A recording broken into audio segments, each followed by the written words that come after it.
नमस्कार, daily line के news file bulletin में आपका स्वागत है। मेरा नाम है मार्तंड सिंह। इस बुलेटिन में हम आपको बताएंगे एक देश एक चुनाव को लेकर आज क्या होने वाला है और बताएंगे उत्तराखंड में यूसीसी कब से लागू होगा। इसके साथ ही बताएंगे लोकसभा चुनाव के लिए बीजेपी की दूसरी लिस्ट में कितने उम्मीदवारों के नाम शामिल है। उससे पहले नजर डालते हैं आज की हेडलाइंस पर।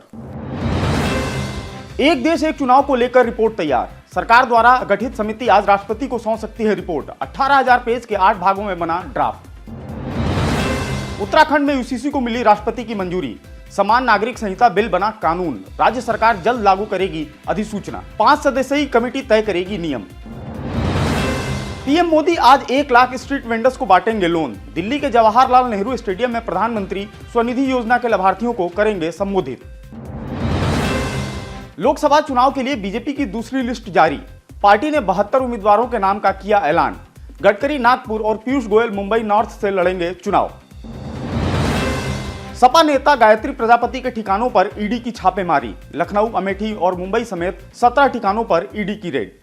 अब बात करते हैं पहली बड़ी खबर की। एक देश एक चुनाव को लेकर सरकार द्वारा गठित समिति की रिपोर्ट तैयार है। पूर्व राष्ट्रपति रामनाथ कोविंद की अध्यक्षता वाली यह समिति आज गुरुवार को राष्ट्रपति द्रौपदी मुर्मू को रिपोर्ट सौंप सकती है। जानकारी के मुताबिक 18,000 पेज की यह रिपोर्ट 8 भागों में है। वहीं इस दौरान यह उच्च स्तरीय समिति एक साथ चुनाव कराने के लिए संविधान के अंतिम 5 अनुच्छेदों में संशोधन और एक ठोस मॉडल की सिफारिश भी कर सकती है। इसके साथ ही इसमें लोकसभा, विधानसभा और स्थानीय निकाय चुनाव के लिए एक मतदाता सूची रखने की बात की जा रही है। बता दें कि सितंबर 2023 में पूर्व राष्ट्रपति रामनाथ कोविंद की अध्यक्षता वाली समिति का गठन किया गया था। इस समिति को लोकसभा, राज्य विधानसभाओं, नगर पालिकाओं, पंचायतों के लिए एक साथ चुनाव कराने के लिए संभावनाएं तलाशने और सिफारिशें करने का काम सौंपा गया है। अब बात करते हैं अगली खबर की। उत्तराखंड में समान नागरिक संहिता यानी यूसीसी को राष्ट्रपति द्रौपदी मुर्मू की मंजूरी मिल गई है।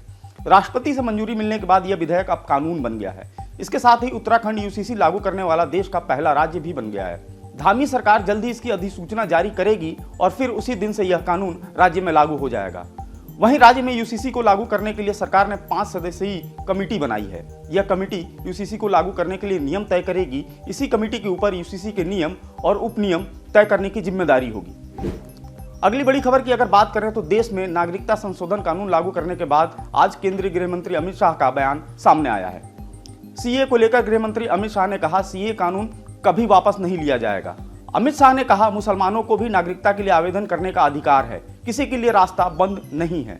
शाह ने कहा कि पूरी दुनिया में सारा ब्लॉक मुस्लिम ब्लॉक माना जाता है। उन्होंने कहा कि शिया, अहमदिया समुदाय को छोड़िए, सभी बाहरी मुसलमानों को भारत में नागरिकता लेने का अधिकार है। वे यहां आवेदन करके नागरिकता ले सकते हैं। शाह ने कहा कि हमारे संविधान ने ये रास्ता दे रखा है, वे आवेदन देकर नागरिकता के लिए अप्लाई कर सकते हैं। अब बात करते हैं अगली बड़ी खबर की। पीएम मोदी आज देश के 1 लाख स्ट्रीट वेंडरों को प्रधानमंत्री स्वनिधि योजना के तहत लोन बांटेंगे।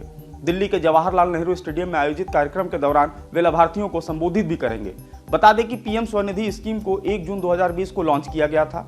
अब तक देश भर में करीब 62 लाख से अधिक रेहड़ी पटरी वालों को 10,978 करोड़ रुपए से अधिक का लोन बांटा जा चुका है। अकेले दिल्ली में ही लगभग 2 लाख लोन बांटे गए हैं, जिनकी राशि 232 करोड़ रुपए है। वहीं कार्यक्रम के दौरान पीएम मोदी दिल्ली के मेट्रो के 2 नए कॉरिडोरों की भी आधारशिला रखेंगे। अब बात करते हैं अगली खबर की। लोकसभा चुनाव के लिए भाजपा ने अपने उम्मीदवारों की दूसरी लिस्ट जारी कर दी है। बुधवार को जारी बीजेपी की दूसरी लिस्ट में 72 नाम हैं। पार्टी ने नागपुर से नितिन गडकरी, मुंबई नॉर्थ से पीयूष गोयल और हमीरपुर से अनुराग ठाकुर को टिकट दिया है। वहीं एक दिन पहले हरियाणा के मुख्यमंत्री पद से इस्तीफा देने वाले मनोहर लाल खट्टर करनाल से चुनाव लड़ेंगे। इससे पहले बीजेपी ने 2 मार्च को पहली लिस्ट जारी की थी। इसमें 16 राज्य और 2 केंद्र शासित प्रदेशों से कुल 195 कैंडिडेट्स का नाम का ऐलान किया गया था। वहीं पहली और दूसरी लिस्ट को मिलाकर पार्टी ने अब तक कुल 267 कैंडिडेट्स के नाम जारी कर दिए हैं।